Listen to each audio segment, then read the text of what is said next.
Hi, I'm miltonchang of Bonsaiheirloom. Today I would like to work on really this main juniper that I just got this weekend from a nursery for landscaping. So the purpose of this video is I will talk a little bit about Procumbens nana juniper in general, and also talk a little bit about smaller and medium-sized and larger bonsai and how to make them. So it is beginner in the sense of that I think for beginners, oftentimes you go to nursery and want to buy a nursery stock and you try to decide, should I or should I not? So let me just say what my thought process when I come across this. First of all, I know about Procumbens nana. They grow very slowly. They actually grow fairly quickly, broad spread, but the trunk doesn't get very thick very quickly. This tree, it turns out, once I asked the nurseryman, it's probably 20 years old. And can you imagine buying a tree that's already 20 years old and turn it into a bonsai? So you can get a quick result fairly quickly. I really couldn't be concerned much with the shape of the tree as it is now, because I have plenty of material to cut off to get it into the shape that I like. So I would recommend buying an older tree with a bigger trunk, more growth for you to have more design opportunities. And Procumbens nana is a very good material, so let me talk about it a little bit. It's also called the Japanese garden juniper. I presume it's used a lot in Japanese garden. I don't think it's used as often for bonsai, but here we like it for bonsai, for shohin bonsai mostly. Before I work on this, I'll now talk about and do a little bit of work on these two. What I will do is I'll work on these two bonsai quickly and then spend most of the time working on the big bonsai. This tree, I worked on it less than 3 months ago from a 2-gallon can from a friend, a bonsai friend. And I cut off very drastically and made a lot of these branches dead to give it a design. I rather like the curve, as you can see, and it's a shohin. So what I'll do now is that clip off a little bit to shape to make the pads filled out a little bit better. I don't need to, and then shape the apex a little bit better.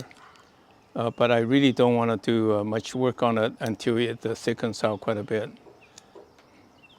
So I don't want the apex to keep growing taller. So I cut off the top, and then hopefully the pads will develop at the bottom.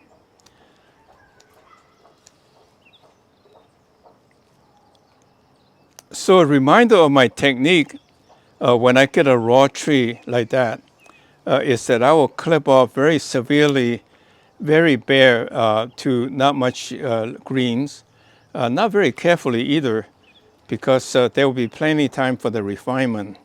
But mainly is to form the pads at the right places. Like this is way too high.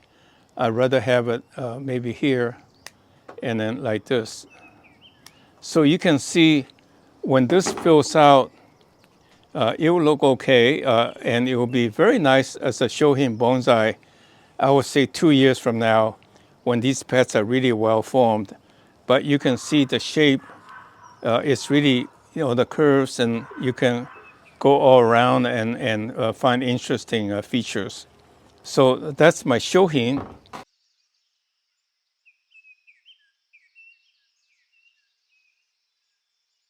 The next phase is that you have this tree I bought at auction about 3 years ago, was so full like this I couldn't even see the tree. So I cut it way back and to get it to shape. You can see how luscious the new growth are. Tender green compared to this yellowish brown. That's because they got a lot of water and nutrient, very carefully taken care of. And that's the beauty of bonsai, is that you give it the care and it rewards you with this beautiful new growth. Now the pads are relatively well formed. Instead of clipping it and start over again, I would just pinch it. And so the last phase is really pinching. You just pinch the growth that's out of the design range, Like this one, I really want this to grow that way. So I would do a little bit of clipping, but mostly by pinching and to get it to the shape. And this tree, I would say one more pinching, it's almost show ready, right? The pinching is the final step to get the tree to look nice. So again, I think most people misunderstood why I was so rough, cutting back very drastically, and that's because I wanted to get it to shape and then refine it gradually over time, rather than micromanage each time on the details and lose track of the big picture design. So I want to refine the big picture first and then get into the detail, which is also necessary because bonsai, you're supposed to show that you can really be fine and careful with what you do. And some of the pinching is really get the branches that are growing below, cut them off, pull them off, so that everything look like well taken care of, manicured. The pads are still not 100% well formed, but at least that's a start. And one more time, and I think that this tree will be show ready for the show in the late spring or early fall. So that's pretty much it for this bonsai. And you can see the moss is starting to grow, and I put on a lot of chicken manure pellets to stimulate the growth for to keep the beautiful green up. So that's the more finished one.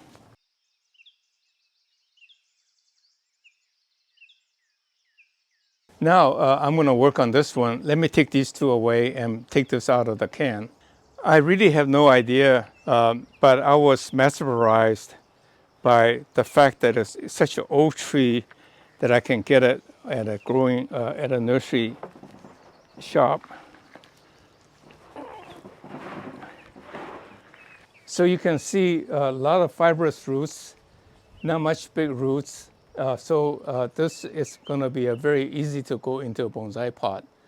So Procumbens nana is a tree, as I said, it doesn't go straight up. It tends to grow hovering on the ground. And so what this nurseryman does is that he actually stake it up with a stake, so that take one thick branch and stake it up. And so now he has a straight up juniper, which makes it perfect for for a formal upright bonsai. So that's what I'll do. So I can imagine I will have a bonsai about this tall with the top like that. Like in a wilderness, this part is died off. He chopped it off. And I will peel this to make it look like a natural break.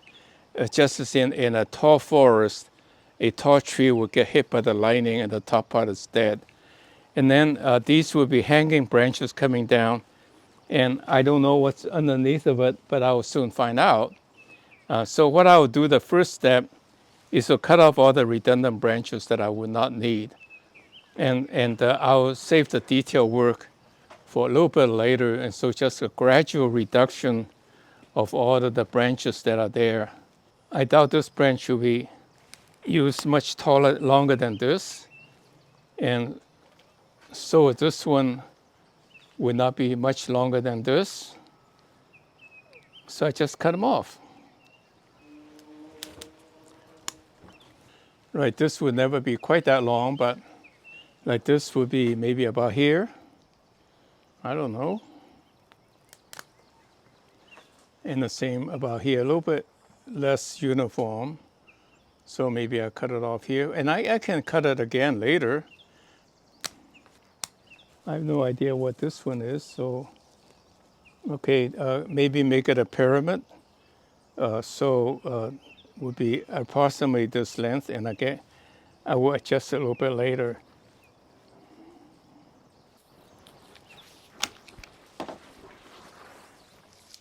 I still do not know where I'm going with this because it's so dense, but I'm just going to cut off. I know for sure I will not be using these branches, and then go in and do the fine tuning, the next cutting again.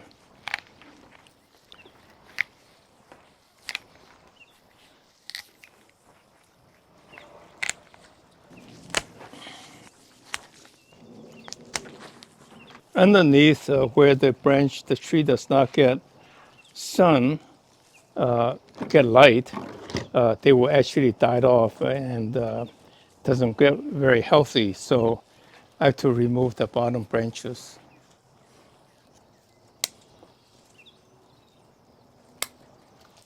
So you can see at the bottom, the roots are actually pretty nice. There's a little bit of curling around each other, but on the other hand, most of it are radially out. That's the nature of the how the juniper tend to grow. So at the bottom is not too bad, but on the other hand, this whole tree is tilted. I think they did not grow very carefully when they transfer from a smaller can to a bigger can. So this tree needs to be turned upright like this. So the whole tree will be about this tall with the apex maybe here. I have to cut off the, or peel off all of the soil on top. So I don't want these bottom lower dead branches to be in my way.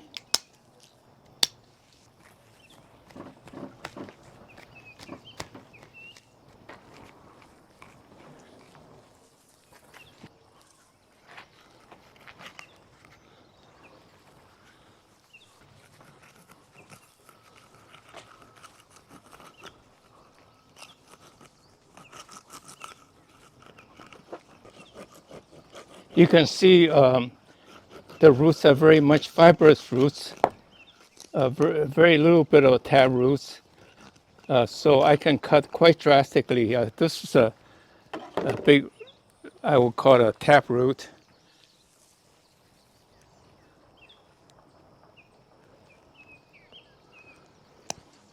The rest are all fibrous roots, which is very nice. This tree can almost go instantaneously to a big oversized bonsai pot. You see only 2 or 3 big roots. So this is a very good material for Shohin bonsai. So now I cut the roots so the tree is now more or less straight. Okay, so I can now start to work on the shaping of the tree in somewhat detail. And I think of trees like this going upright in the forest tend to be very clean because all of the redundant branches essentially over time will drop off. So I can imagine this will be the apex. I'll let this one to become the apex, even though it's very small now. It will grow big since it's at the top.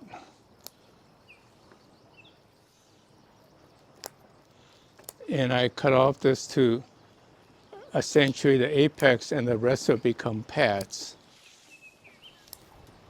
Because evergreen trees tend to have one apex.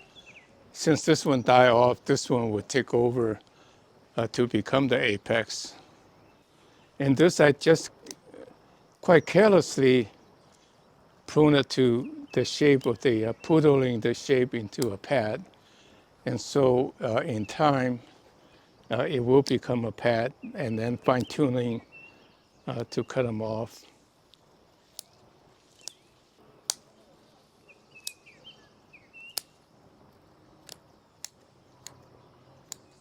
This is by no means fine work, but once it gets closer to shape, after a couple of times of cutting, I would then come in to do the fine-tune work. And like this branch here, you can see it's growing out like this. So that's a nice branch to complement the opposite side. So what I have to really do is to peel off the bottom because they tend not to be at the bottom. And I really don't have to do much work.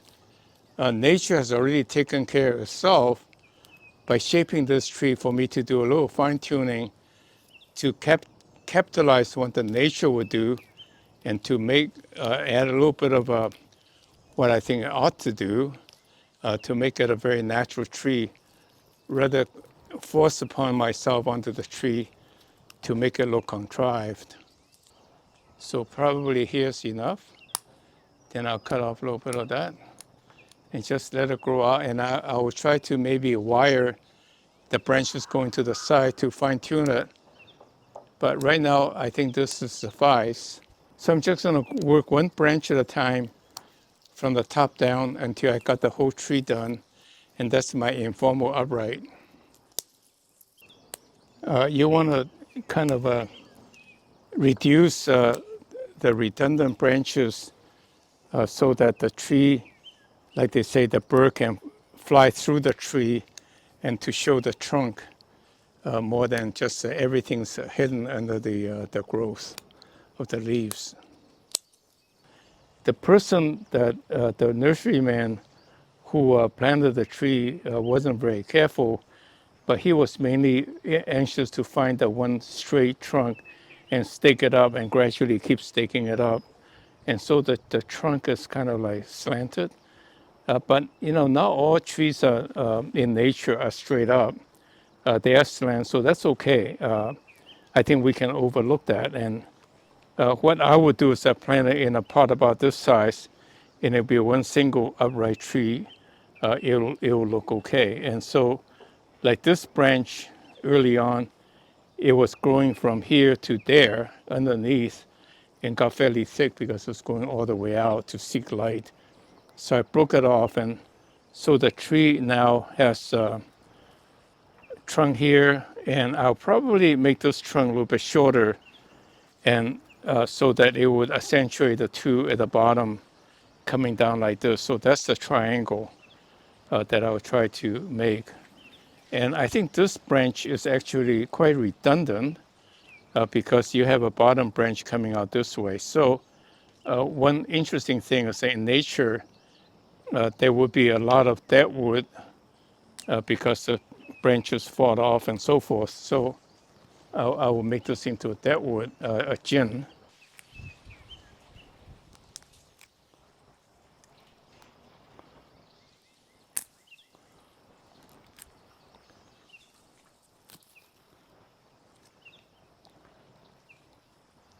You want to create the impression this struggling tree had gone through a lot, and some of the branches died off, and the other ones take over and continue the life cycle. So I'm trying to create some gin to make it look older and had a rough life.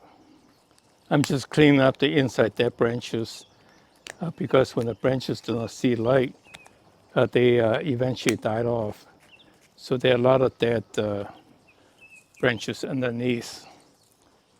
Like this branch is really going on the other way. It really should be coming on this side. So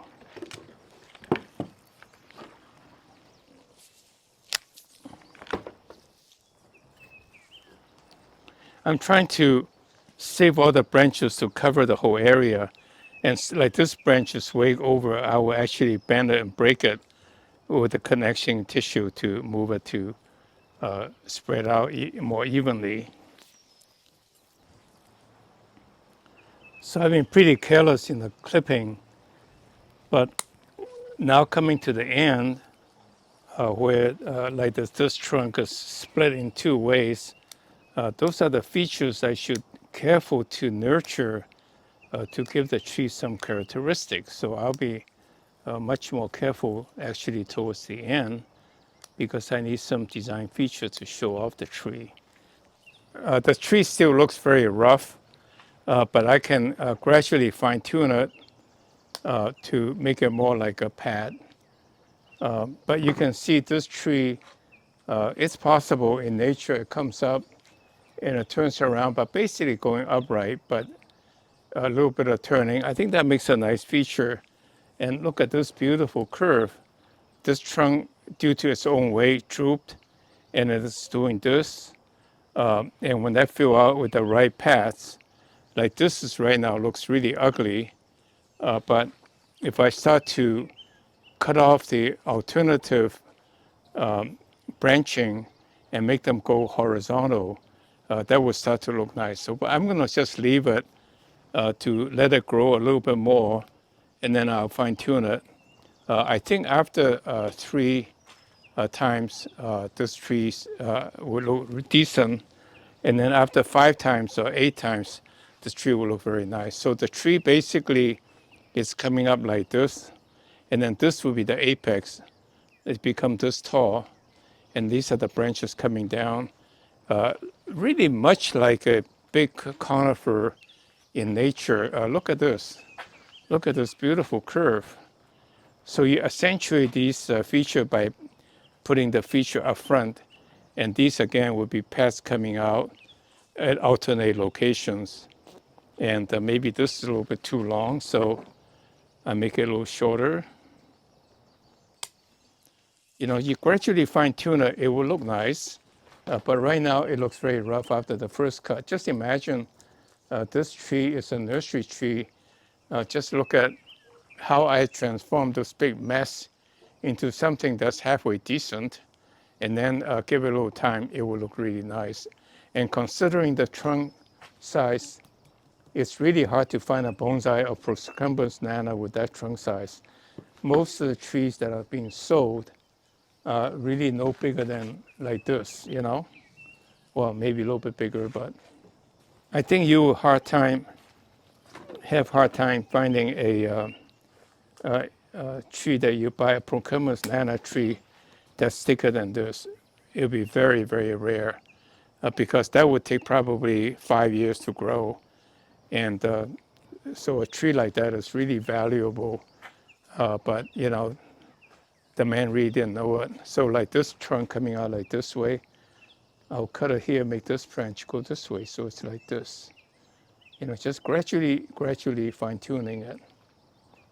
And like this, it died off, but that's nice, you know. After I peel that off, mix it into a gin, it'll be a nice feature. And then these are the dead branches that shows the age and the history it had gone through. What I've done today is I work on show you three procumbens nana. Procumbens nana is a very nice tree because they can form very nice dense paths. Although the paths are a little too close, so you really can't do the individual paths. But I think it's an aggregated paths. It looks pretty nice. So this will be a bonsai. I worked on it for maybe, no less than 6 months ago, no more than 6 months ago, from a 2-gallon can into the Shohin bonsai. You can see it starting to form the pad. And this is the one I work on it for maybe 2 or 3 years, starting from a big mess overgrown tree in a bonsai pot. And you can see now the pads are formed. Looks very manicured. And then this tree, you saw how big a mess it was. I have no idea what I was going to do with it, but nonetheless, it turns out to be a nice tree. There are flaws. I mean, like this side, section of the trunk is thicker than this side of the section of the trunk. I'm not sure exactly what happens, but there's not much I can do. If I'm a perfectionist, I'll probably make a root out here to grow a shorter tree. But I think this is okay. You can overlook it. Sometimes things like that happens in nature. So what I've done is that I took that very big mess and cut it back, make lemonade out of lemon, in a sense, make use of what's existing there to turn into a tree that's halfway decent. And then I would let it grow big, grow thick again, and then work the individual branch, number 1, number 2 branch, to make it look more manicured. But that will come 6 months, a year from now. But over time, I would say in 2 years it'll look decent, and in 5 years it'll be a show quality bonsai. That's how that works. And I put it in this shorter pot because you can see if I use an oval pot about this size, about this deep, it'll be a nice bonsai.